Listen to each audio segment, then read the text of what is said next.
Who said the sun gon' shine every day? See, now you tripping. Sometimes the best surprises come is when we least. Good day, everybody. Yeah. This is B, where we build everyone and anyone teachable. This is the place you belong before you even become. And tonight, we have a really good show for you tonight. We are addressing traumas and triggers. Yes. And I have Dr. Pat Sanders. Yes. Hello. I have Miss Upscale. Yes. And we have Miss Yvonne on live on Instagram. Yes. So we're going to get into it. We want y'all to lean in and receive what we're saying, take it in, and apply it if need be. So, ladies, we're going to talk about traumas and triggers. Yes. All right, so with a topic like this, where do you even start? Because it's really one of those things that it's deep, but I know it's necessary because one of the things that I noticed with our people is every time around this year, we always talking about what or who we have to cut off to make sure that the next start of our year. Right. And then the thing that I don't like is those same people doing the same thing the next year. And so we have to really address ourselves. And sometimes in addressing yourself, you have to address your own trauma and your own triggers so you could get out of repetitious cycles. So by the time we roll around next year, we want everybody to be good. Yes. So let's talk about triggers. What are some of y'all well, I'll start with me. I'll start with some of my triggers. Some of my triggers stem from past traumas. That's why I thought you would do trauma first, because most of the triggers. But then let's go there. Let's go with the traumas. So Thank you. when dealing with traumas, I speak for me. I was molested, and had physical harm done to me, and so it caused me to develop. I would say, I'm trying to think of the correct verbiage. It caused me to develop a person that I wasn't. So I guess that's saying dealing with identity crisis.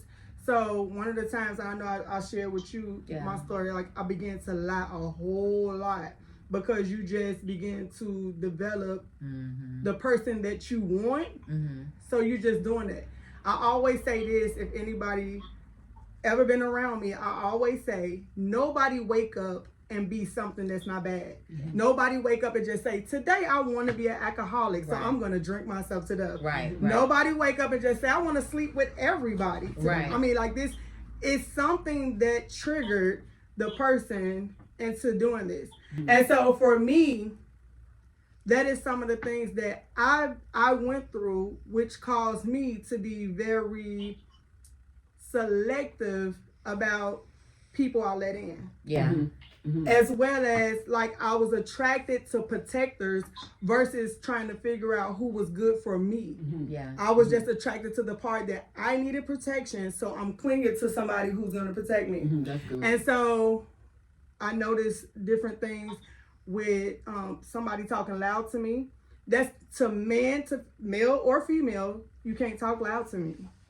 If you raise your voice, it's going to put me in a defensive state. So those are one of my triggers. So what are some of y'all traumas, if y'all care to discuss? Well, I say this is why I said start with the trauma first, because you got to begin with what happened before you can see what causes you to react to what happened. And what the trigger happens after the trauma, which develops the enemy. I mean an enemy, but it's become from the enemy. And that enemy is a mechanism of defense to protect you after what has happened. Now with me, I was a tomboy. I wasn't pretty. I was really not attractive when I was younger, whether I was told this. I had a speech impairment. I'm legally deaf, and with a family that's flawless in sense of talent and other things. I was just another joke, or something to laugh at or to giggle at. My family did it, and I do believe in my heart they didn't mean any harm. But did that stop the scar of defense from happening? No, it didn't. So I began to speak because I stutter, and they would slap me upside the head. They'd try to finish the sentences, and I was the laugh of the party. But it wasn't funny to me because I wasn't doing that on purpose. It really was an impairment. This is the problem also. A lot of trauma happens because of the ignorance of the black community. Anything that's different becomes a joke, or you're just crazy. Oh, that's so crazy, Uncle Louie. No one ever says Uncle Louie needs to go get a mental evaluation. He's just crazy, Uncle Louie. Stay away from Uncle Ray Ray, because he's the one that molested all the daughters. Okay? Nobody says anything. It's a big hush hush. Yeah. But the trauma is the black community needs to now uncover these traumas that happen to these younger people. And this childhood trauma is one of the biggest problems of today's people. This is how come the triggers are set. Because we had to do certain things to just move forward with our everyday life. Some people even had nervous breakdowns and never actually was clinically diagnosed because of the fact that they couldn't cope with the pressure and the surroundings of what went on. So as a people, it comes to a point where you got to get somebody to help you pull your coattails so you can begin to look over and reevaluate your life and see what's causing you to be attracted. Like she said, the attraction of the protector. What's causing you to be attracted to the mama's boy? What's happening with the mama's boy coming to you? This is how come a time comes in your life where you need to be single. You need to stop and reevaluate what your problem is. This is how come she's saying you got to constantly clean out the closet. These same old shoes you keep shopping for, but they're different colors. But it's the same shoe. Because of the trauma of the attraction, the brainwave is pulling certain things to you for a reason. A lot of times we even cause ourselves to be everybody else's protector because we were hurt. Yes. And in the process of that, we want to embrace and defend everybody. But it's come to a point where you have to look within yourself and see that it's the enemy. It's the enemy. It ain't them, it's you. So once you begin to actually ask God to help you evaluate your situation, I'll tell you another thing that black people don't like to do. They do not like to get professional help. Oh, no. There's nothing wrong with sitting down, talking to a professional, a trained professional, not Susie that's going to be putting your business on Facebook or Instagram, but a trained professional or a God-fearing woman or man of God that you know really is God-fearing, not just somebody that's in some pulpit that's going to be, when you stop singing for them or stop giving your tithes and offering and stop going there, they're going to put all your business in the pulpit. I'm talking about somebody that you really ask God that you can come and confide in, that has information to be able to take you to that next place. Everybody can't take you there as fruit ministers. Everybody in ministry can't take you there. Some doctors can't take you there. You have to watch some doctors. Some of their attitudes are toxic. Yes. So some of them trying to get with you because you're attracted to them. Or, okay, now I see. So they're trying to put this little a Jedi mind trick on you. But in the midst of it, it's good to be able to discuss what your problem is. Put your finger on it. Stop blaming yourself. It was not your fault. Whatever happened to you was not your fault. But every situation that God allowed us to get into, it didn't supposed to bring the bad, but it was actually supposed to develop us for the good. This is how come as we begin to acknowledge what these problems are, we'll stop having so many triggers. The trigger comes from what happened. It's a cause and effect. Now I see this man, he come and talking to me. I'm going to tell you, this is really the truth. Because I've had so many mama boys, so many vagabonds, so many broke. I'm just being realistic. These are the people I was attracting because the ministry side of me always wanted to help fix them. Help them develop to be the man that they should be.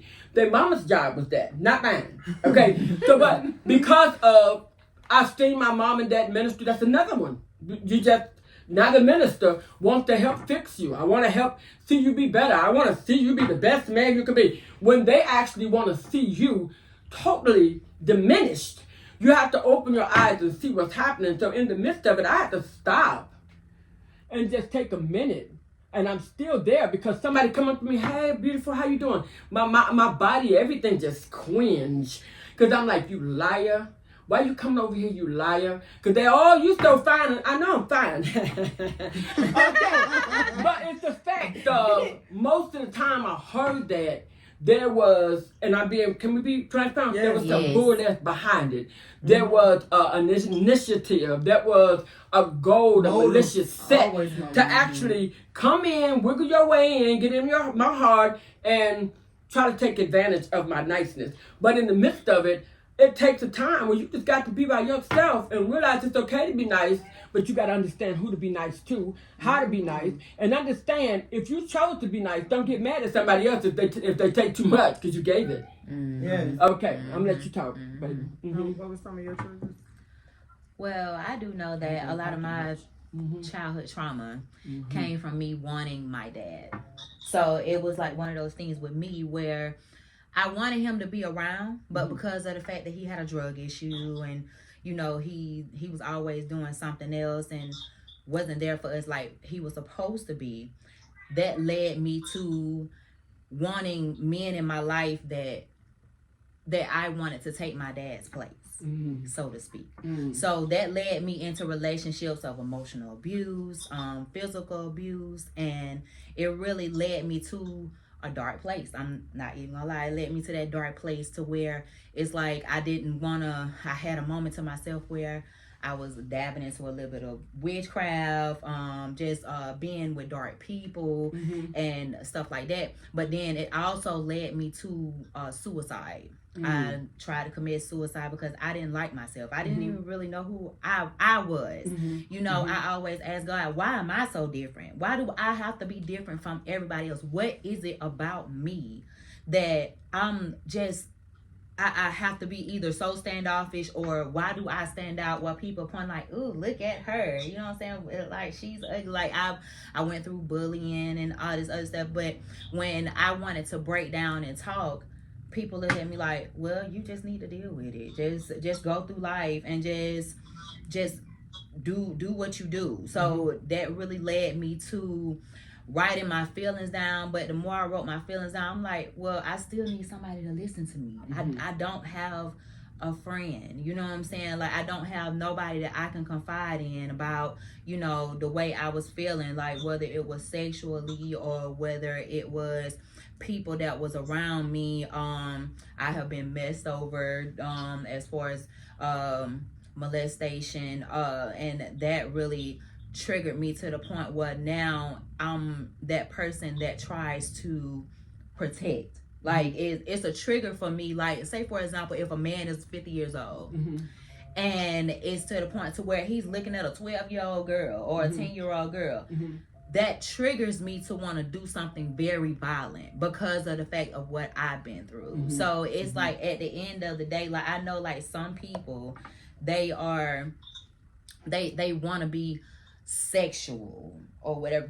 That was so far from what I wanted to be. I just wanted to more so protect people, but I had to ask myself, like, who protecting me? You know, because it's like with me being a little girl, no one to talk to. You know, you got church people that's saying whatever they want to say about you, or you know what I'm saying, or whatever the case. Oh, they could be the worst ones. Yes, and they could be the worst one, but it can be the most hurtful because you are taught to run to church in order for somebody to help you. But what if the person that you run into is running straight to somebody else that look at what they went through? And it increases your trauma. It increases the trauma.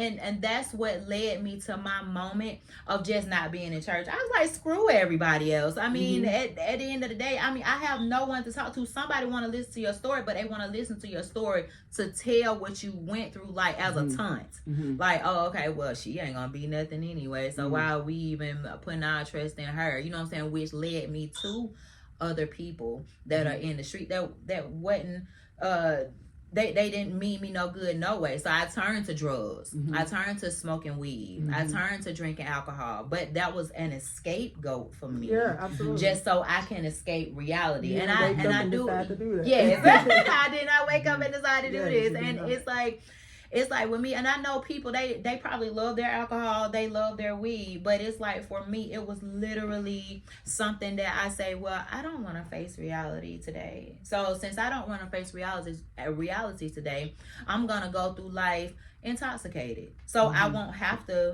face reality. But you numb to everything, and it's like when you always feel like you're at the bottom and you're never gonna be at the top, like, what do you have? What do you do when you have no one to depend on and you always feel like you at the bottom? And I want to bring out a point to that before I want you to keep going. You good. I want to bring out a point with that. When you get to the point where you're going to whatever your safe place is, whether it's lying, drugs, alcohol, no good men, once that is gone, you still have to deal with you. You still have to address that, whatever age you were. And for me, I was an 8-year-old girl, so I still had to. And it was so. The saddest part was being 40 and having to go talk to an 8-year-old me. It's like, where was my people? I come from a big loving family. Where were they? And when you'll talk to people and you'll realize people was just living their life. Right. They was living their life and didn't know what was happening to you. And here you are, you scarred, but nobody. So I wanted to do this too on live, and I know you want me to keep, but I want to address the people on live. I want to address all cameras. The ones that went to the church for help. I'm not a minister, but I apologize on behalf of church people because it's supposed to be a place where you're supposed to come get healed. It's a place where you're supposed to go and somebody could deal with the issue. But I found, even in my family, I'll have to tell the truth, that these are saved people, but they're going to judge where you are. They will call you a liar even when you ain't lying no more, but they never talk about the fact that they was ministers and didn't even address your issue. They talked about your issue, but they didn't address your issue to help you get healed. Not one time did they cover you. If people really know God like they say they do, how are they not able to go to that God and talk to that God and find out what is wrong with this child? Is it easier in this society and world to talk about people more than it is to really ask them, what can I do to help you? It becomes sad. And it's really hard. But go ahead, I'm sorry. No. You're fine. But it's, and then through life, I have been that person that I always feel like I have been messed over. I was that one that I didn't know how to compartmentalize people. Like, in my mind, like, what is that? Like, but it's like with me, if I'm just now meeting you, and we are having a conversation, everything is going good, you know, we find out we have like a liking, like some kind of thing we have in common.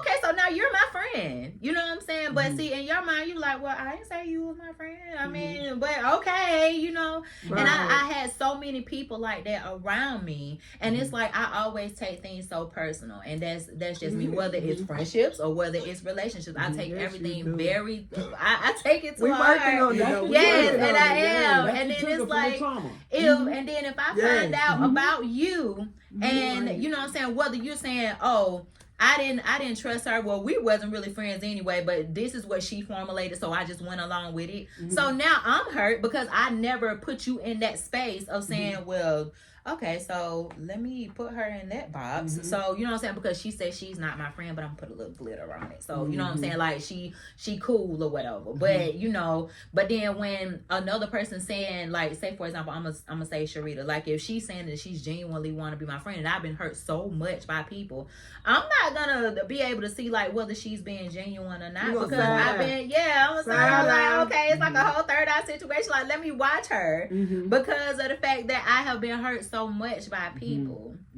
So I feel like that's a good bit of what was happening to me, and I'm steadily addressing the little girl inside of me, like, okay, I'm here to protect you now, like you have nothing to worry about. I mean, still have a wall up towards certain things, but not a bad wall. It's like you're protecting yourself, but all at the same time, it's like you're still trying to better the you as of now. And that's I can say in all honesty, I'm still like a work in progress. You know, I just going through my therapy, the relationships that I went through, like I had to kind of double back and rewind, like, okay, so why did this happen? Why am I attracting the people that I'm attracting?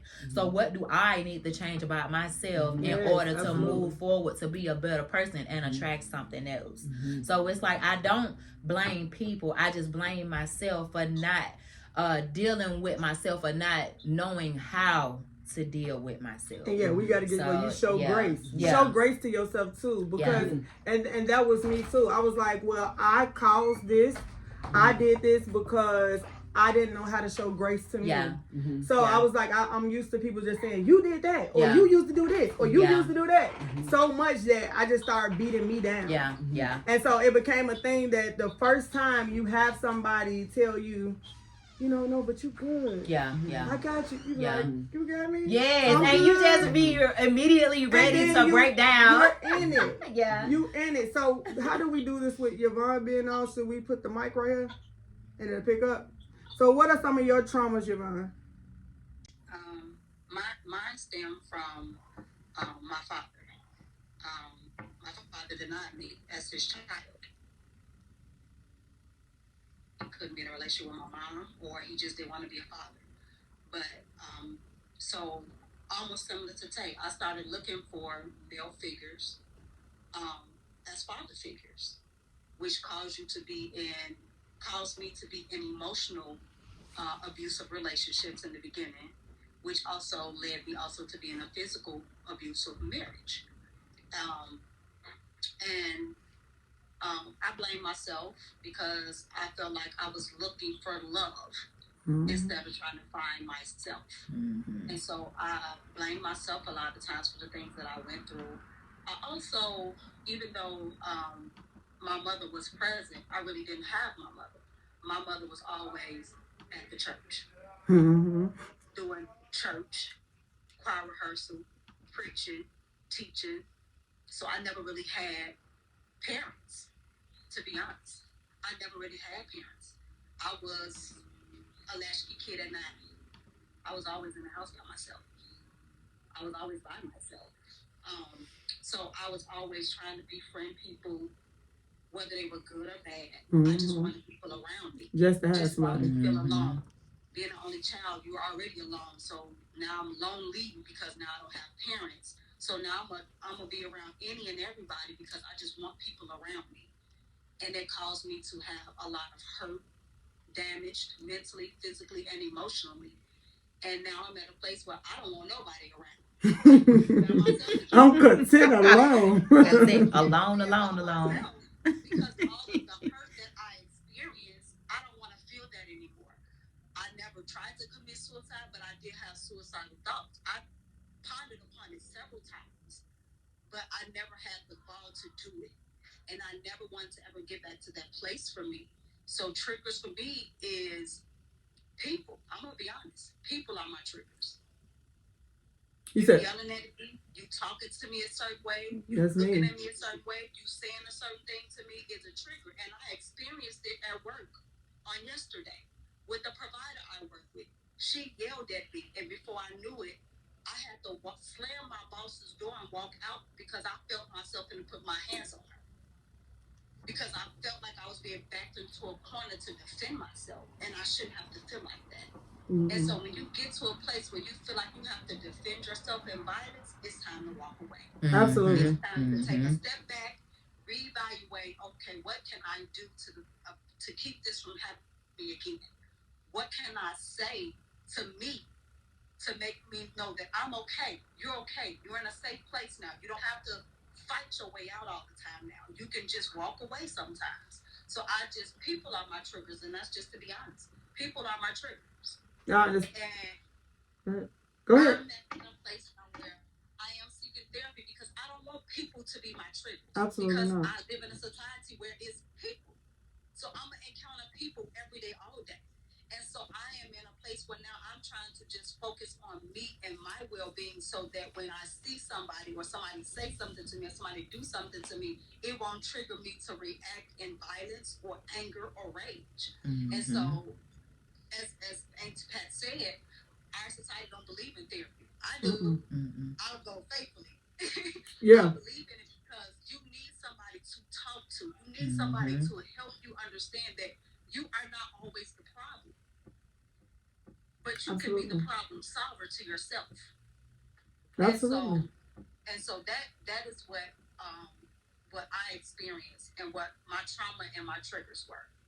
Okay, so all of you all are mothers. So you know, statistics says that if you were molested or raped, literally the ratio is 9 out of 10 that it'll happen to your children. Was that something that you all were afraid of?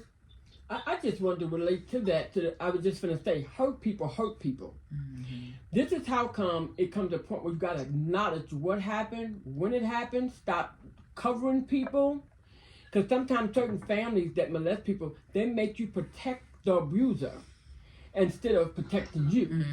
And what happens, the trigger reaction to that, you tend to become that same person that did that to you, to your own children.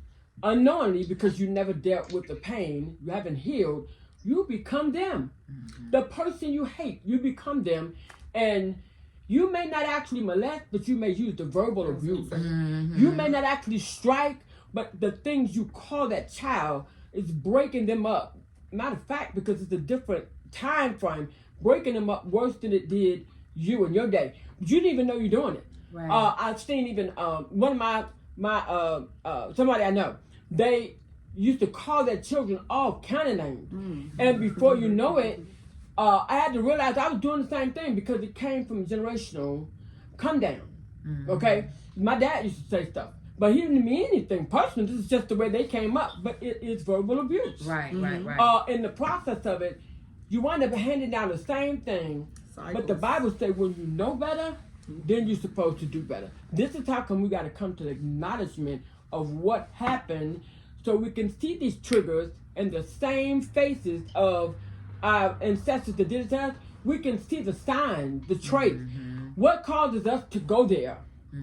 Okay, this is probably was the same motive that they used. It wasn't intentionally straight out, I would think, to hurt you, but in some of them they were. And because you until you learn how to break generational curses, you still carry that enemy of your lineage. Right. Some of y'all don't know that, and spiritually, that generational curse has to be denounced, or you're gonna keep having triggers. Your baby's gonna be, you're gonna be attracted to the same abusers that'll be around your children. Right. It's just what you do until you acknowledge the healing. I don't know, was that in the same area that you? Yeah, because I was gonna say that. So, well, yeah, that. Did you want to address? How do you feel about that? Was that one of the things that was nerve-wracking for you, or did you just feel like that was something you probably didn't even think about? Because a lot of people don't even look into it. I wound up just looking into it because I wanted to know. I didn't. It's just that you know how when you're young and you don't recognize that you have been through trauma or you are gonna have those triggers until something happened that probably just happened to you. But other than physical trauma, I'm sorry, sexual abuse, it's emotional abuse as well that hurts just as hard. And aside from verbal abuse, it also messes with your mental. So it's like I also went through that as well. And it's in the relationship that I was in, I went through the whole case of being in a very narcissistic relationship. And when I tell you that right there threw me for a loop, and I had no idea what the whole definition of narcissism was. I didn't know that, you know what I'm saying, spiritually it is a Jezebel spirit. I didn't know that these were Satan's kids. I didn't know.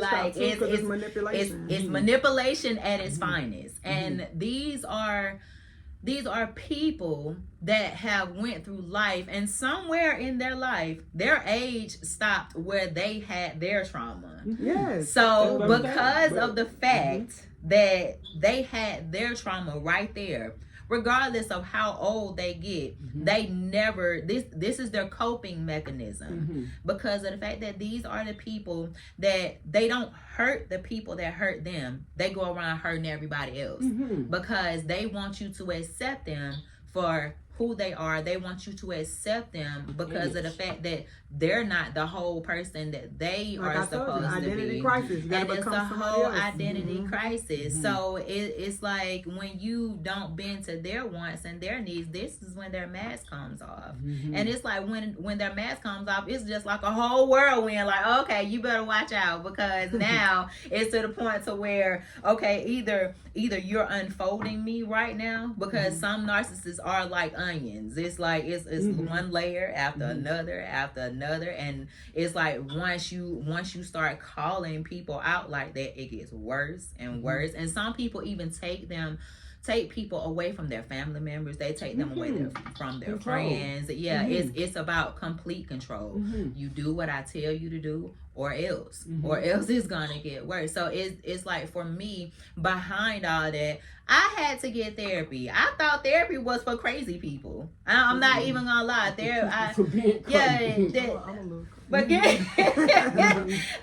thought it was for crazy people, because I'm like, okay, who am I to get therapy? Like, I'm embarrassed to even say I need therapy. But it's like, now when you are the person that you thought that this person was this to you, you thought this person loved you for you thought that this is the person that you was going to be with, but on the back end, the only thing they were doing was be whatever you wanted them to be. And it was a whole facade. It was a whole illusion. But it's like, with you trying to make sense of it all, you still want to go back and say, well, I just want the person that I just met. But the person that you just met was never there. They never existed. Can I say something about that, so we can help some people? Because one of the things that because when you get to talking about dealing with a narcissist, or talking about a hurt person that's trying to come hurt a hurt person, but then now we talking about trauma, tragedy, tricks, and triggers. You got a whole lot going on at this point. So when you got that going on, that's a lot, because in the same situation, I hope you don't mind me saying. No, I don't. But I seen it. Yeah. And I was telling her the whole time what it was. She couldn't see it because she was an unhealed person, and he was talking to the young version of where she stopped at too. So you have two toddlers dealing with each other. Yes, that's what it is. And everybody hurting each other when both of them is 40 plus. Yeah. And this is what we're dealing with, because you have trauma, tricks, triggers, and tragedy. Yeah. So this is what we're dealing with. With the trauma, a lot of times you feel like you deserved it. That's why you got it. I must have been bad. I must have did something wrong. So when you fall back in the cycle again, if you really haven't put your theme of healing together, you feel like it's your sentence. It's supposed to happen to you. This is your karma. This is this is how I'm supposed to be loved. This is how I'm supposed to embrace people. Right. I always have to be the one that get beat up. So we got to be healed to understand that is not God to heal for our life. You do not supposed to be talked down, manipulated, lied to, or cheated on. People tell you as a woman, every man cheats. And it make you think in your mind that it's okay to accept a man cheating. Yes, no. But you know what? Now I wanna speak on that too, because this is this is what I was telling Sharita. Like the way we grew up is, regardless of what this man has done, he can go off and have 1 million kids by 1 million women. But guess what? If you all are married, and y'all have been married for years, you are never to leave that man's side. Oh, baby, no. You are never to leave that man's side. That. You are supposed to stick by this man because at the end of the day, he loves you. He loves That's you, why he keep coming home. and that's why he keeps coming He coming home to you. Yeah. But I mean, my thing is, he keeps coming home to you because he knows that you're gonna continue to sit there and say, well, I'm here. But you hurt on the inside. You feel stupid. You just feel you just so concerned about everything, and that is a generational curse. That is. So it's like with me, and see in with ignorance of the scripture. Yeah. yes. Because they taught us this in ignorance that you do not supposed to get divorced. Yeah, you don't supposed to get a divorce. I mean, you can be living with Betty Jean for 20 years and you still, but that is my husband. But see, that's what messed me up. And see, that's kind of what makes me upset about my life because that's how I grew up. So it's like when it comes to a relationship, like a narcissistic relationship, it's like I got in my mind like I don't want to be treated like this, but all at the same time I gotta do it. It's part of what I gotta do. So eventually, they will change. So let me stick around to see if I'm gonna see that change or if I'm gonna see that day one person. So it's like you stick around, but you sticking around for hurt. You sticking around for manipulation. You sticking around for probably even suicide or just to kill them because of what they have went through or they kill you. Yeah. But see, my thing is, it's so many hurt people that's walking around that were willing to love genuine people, but it takes whether it's a person like that or just a person that's genuinely hurt, that's not even a narcissistic person, and they mess up that empathetic person, and then they get to the point where they just saying, man, don't play with my heart, man, don't play with my life. But then they get to the point where it's gonna make them feel better to kill you. And that's not where it's at. And that's why one thing about me, when I went through my whole situation, I felt like I was tripping. Like, I'm like, man, did I see this person? Did I even date this person? Now that I'm seeing somebody else, like, what did I do so wrong to deserve something like this? But see, I could kind of blame myself for continuing to stay in it because it's like in my mind things are gonna get better. Things are gonna get better. You was taught that. Things are gonna get better. You was taught that. So this is my question to y'all. What made when, and I'm not meaning age, when you realize that, okay, I'm not good, something about this gotta change? Like, when you finally did that, what was your steps? Like for me, when I did it, I'm like y'all.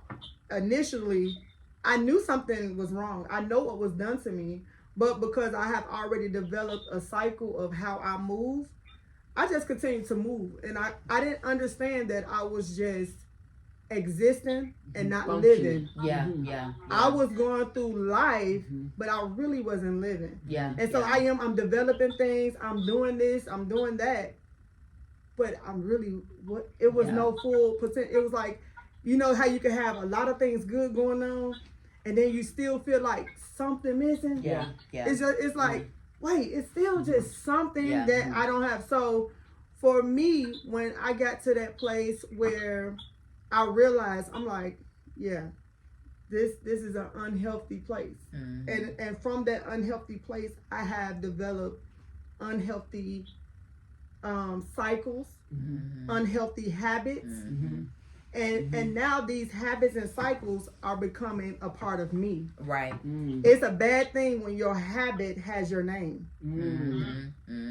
So if that has to be my name, then we have to change the narrative. Yeah. Because who my mom named me and who God said I am, sometimes it's two different people. And so I said, I have to be what I need to be for me. Because it's not just about me, because now I have children. Right. What is not dealt with will transfer. What's not transformed will transfer. Mhm. So it's I gonna like that. transfer to your kids, and your kids gonna have to deal with it. So that's why I really picked this topic, because I wanted us to get to a place where we deal with it, so we're not transferring. Yeah. It's time out for transferring, and it's time out for having these same speeches at the end of the year. I'm cutting this out my life. I'm cutting that out my life. I'm cutting you out my life. I'm not taking some of y'all in my next year. Stop, because you do it again the next year. So that means you're constantly picking up baggage. If you're picking up, whether you're picking up the same people or different people, it's time to put a pause on everything and address you. And address you. Yeah. What is the thing that you need to talk to? Because everybody think ain't molestation. Everybody think ain't rape. Everybody think is that their mama wasn't talking to them, or my mama didn't like me, my daddy wasn't there for me. Some things are really just you. It's time to get up and move. It's time to get up and be healed. So when was those things? What did y'all do when y'all found out, like, okay, this is unhealthy? I'm constantly doing the same thing. It's a different name. It's a different person. It's a different day, but it's the same thing. Yeah. So when did you realize, what was it for you that just made you say, okay, it's time to address me. I got to talk to that man in the mirror, like MJ say. Well, I really began to have to identify that even though I was a born again believer, I was depressed. Because I really felt defeated, even though I was practicing the religious faith. This is how come we have to understand that we have to break this cycle of righteousness and get deeper. We got to really. So I came to God and I began to tell him, I need help. I really need help. I've been going through all the motions. I've been doing, but I'm still connected to the same soul ties. I'm still overwhelmed by the same triggers because of the trauma. Even though I'm praying to God, people being moved and manifest through my teaching, through my preaching, I still had issues. And let me tell you right now, the Bible tells you that you're supposed to work out your soul salvation with fear and trembling. That don't mean you ain't gonna they're gonna just disappear in a day. I'm tell you right now, the problem is people think you get saved, you ain't gonna have no problem. Baby, you just a little match under gasoline. You finna have some problems. But in the process of it, that we're working through these problems. In the midst of that, I prayed, I talked to God, but it came to a point where I had to give myself permission to talk to a trained professional. And it wasn't a long time ago. When the pandemic came, my insurance began to have people call and offer it for free under your insurance. I said, talk to somebody. He said, yeah. I said, about what? He said, well, about your life, situations you're going through. I said, I guess that wouldn't be bad because you don't really know me. I wouldn't have to worry about you telling my business. See, that's the problem. We done set up this image where we're so perfect until you openly and get ugly and transparent, like I was telling, like the Brown was saying, brush, wipe it off. You get transparent like that. And you're a born again believer. You're a world-renowned singer and gospel pro. Oh, how could she talk like that? It's to the point where we got to get real with us first. And being real is identifying the problem, understanding that everybody can find all the answers in the Bible right off. I mean, as much as it's taught, sometimes the understanding, like she was saying, how you're supposed to be married forever. There's a certain level of teaching. God has opened up a lot of people now where they're giving more insight of the Word of God. But when you hit a brick, I don't care what it is, the word, the prayer, the doctor, get some more help. Go turn into another avenue. In a position, you need to definitely reinvent yourself. Begin to set and begin to get around positive energy. I mean, people that's doing some positive things. Maybe you need to get up a new hobby. Get a good group of people that's giving something real positive. Go back to school. Begin to use the time that you had, that you was exchanging negativity and trading in the trigger trauma, that you were doing stuff that you shouldn't be doing behind closed doors, but when you come in front of people. I'm telling you, I'm a preacher. You're preaching because God has called you to preach. Just like the saints say, you can preach and go to hell. Yeah. You can preach because God's going to get that preacher out of you, whether you like it or not. But where you tiptoeing and tangling, God knows about you. You're doing it because of a problem. Like she said, that situation calls you out like a drug, and it tell you better go ring his phone, and you better call him right now. You know he ain't no good for you. He ain't no good for you. I'm being real, but that comes from the trauma. Yeah. I don't want to be alone. I need somebody to love me. Yeah. When that person that's holding you or doing whatever they're doing to you don't care nothing about you, they just want the act. They don't want you. So at the end, you're still empty because the common denominator tells you. Yeah. Okay? It tells you that you put it on empty again. So we need to really go before God, go get you some help, talk to some people that care, get some community groups that can help you, support groups, and move forward. Get your life and move forward. Yeah. Yeah. What was for you? When you realized you need some help? I realized I need help because of the fact that at the end of the day, I was like, why do I keep running into these same people? And, you know, talking to pastor / best friend, you know, she give it to me raw. Also why she give it to me so raw. Like, to some people, it would be like, oh my God, she hurt my feelings. But no, it's not like that with me because I really need for just that. Like that. Just like that. Straight, no chaser. You know, like, even if I felt like it hurt my feelings, I was like, well, dang. She said, well, go sit in your thoughts. Go sit in your thoughts. And, you know what I'm saying? Just I love her. Death swear. But, I mean, when she tell me to go sit in my thoughts, it's like it gives me the time to assess what she was telling me and what I need to realize for myself. Yeah. That, you know, that basically it was something that I need to deal with because it ain't nobody fault at this point but mine. You know what I'm saying? Because I haven't been dealing with myself. And it's just like, and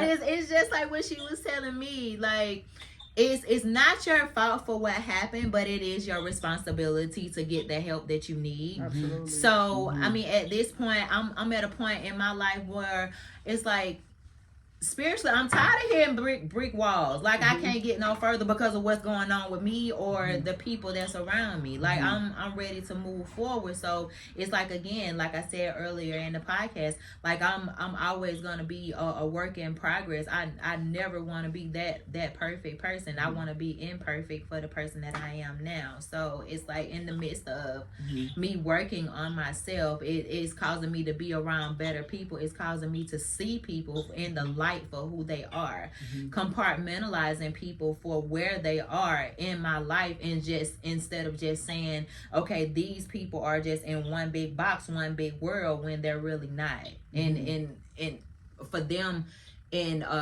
their eyes with me. So I'm in the process now of fixing me. Instead of just focusing on some kind of personal relationship, just basically prayer. Basically prayer. You know what I'm saying? Because right now, I mean, where I am, it's gonna take nothing but God to do what needs to be done as a work in me that needs to happen. I think the word is important too, to know who God said you are. So people have called you names, people have talked down to you, and before you know it, you lose your identity and become who they said you are. But as we begin to understand the word of God, who God said we are, then we can begin to reassert ourselves to understand that we are more powerful than we even seem or think. I think the point in life where you have to deal with those files under the bed. Have you seen somebody's room real clean, and then you looked under the bed and all that was dirty? This is what we're dealing with. You see people with this clean image, squeaky clean, look so happy, look so clean. But when you look deep down inside, it is a bunch of garbage under the bed. I said, you deal with the files under the bed. Let's be real with one another. What is lady gonna tell me? You know something about you girls. You just always telling people what you think. I say, people are so accustomed to a lie until they shy away from the truth.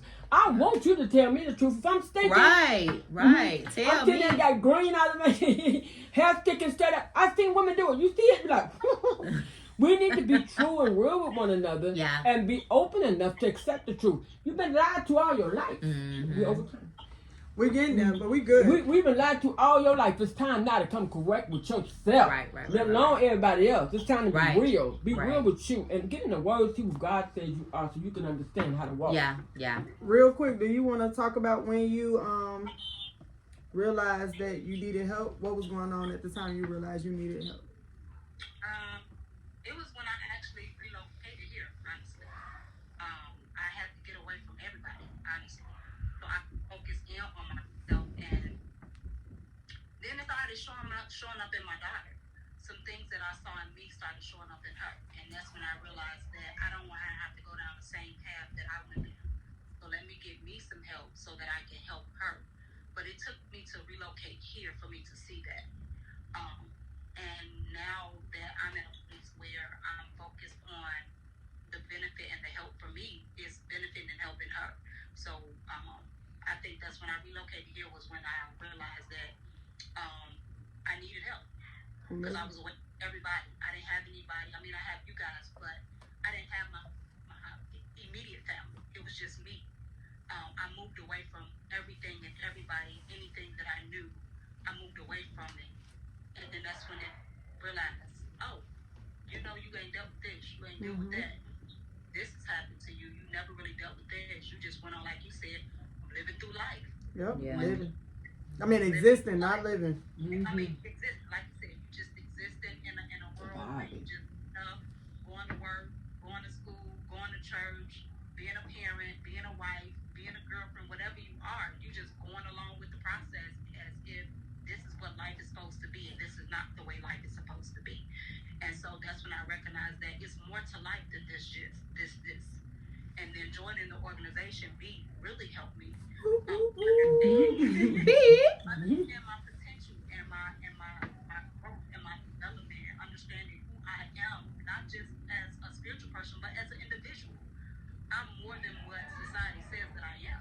I'm far more greater than even what I even think I am. Like I was saying, being a part of this organization let me know that I'm not alone, that I'm not by myself, that I do have my sisters, because I am my sister's keeper. So I do have the support of other women who have been through maybe similar situations or not similar situations, but we all have been through something where we can help each other and guide each other navigate through this life as conquerors. That's good. So I want to address, because I think your phone messing up again, but I wanted to address some ways to identify if you're one that's dealing with triggers or traumas. One, if you are in a relationship and your relationship seems a little rocky, you go pick up somebody else so you can have a standby. You need to be healed. If you are to a place where you're becoming volatile to your children or someone that you're with, you need to be healed. If you're someone who needs extra attention all the time, it has to be about you and on you. You need to be healed. If you're someone who's constantly finding an issue with everything around, it's time to address you. You need to be healed. So these are different things. If you're still using what happened to you at an early age, or somebody called you ugly, or Big Mama didn't make something for you, but she made it for the other grandkids, and we still got to hear it every Thanksgiving and Christmas dinner, this part is for you. You need to be healed. So it's different things. If none of those identified, we are. Yes, spending money constantly. Have to always shop. Yes, we call that retail therapy. But it's not the kind that help you. It's the kind that put you in debt. You need to be healed. So it's time to address the us. We're gonna have numbers and resources that's on the end of this video that's gonna be able to assist you all. Use those resources. Find a counselor. Find someone you could talk to. And you always have Beat Organization. So remember, we're gonna wrap it up, but this is a conversation we might have to come back to. But remember that what is not dealt with will be transferred. So if it's not transformed, meaning you dealing with it, then this is going to be something that pass on. And if you don't have a kid to pass it on to, then it's going to be a repetitious cycle until you leave us. Stop existing. It's time to live. We are Beat. Remember, again, this is a place you belong before you even become. We love y'all. Thank y'all. Good night. Good night.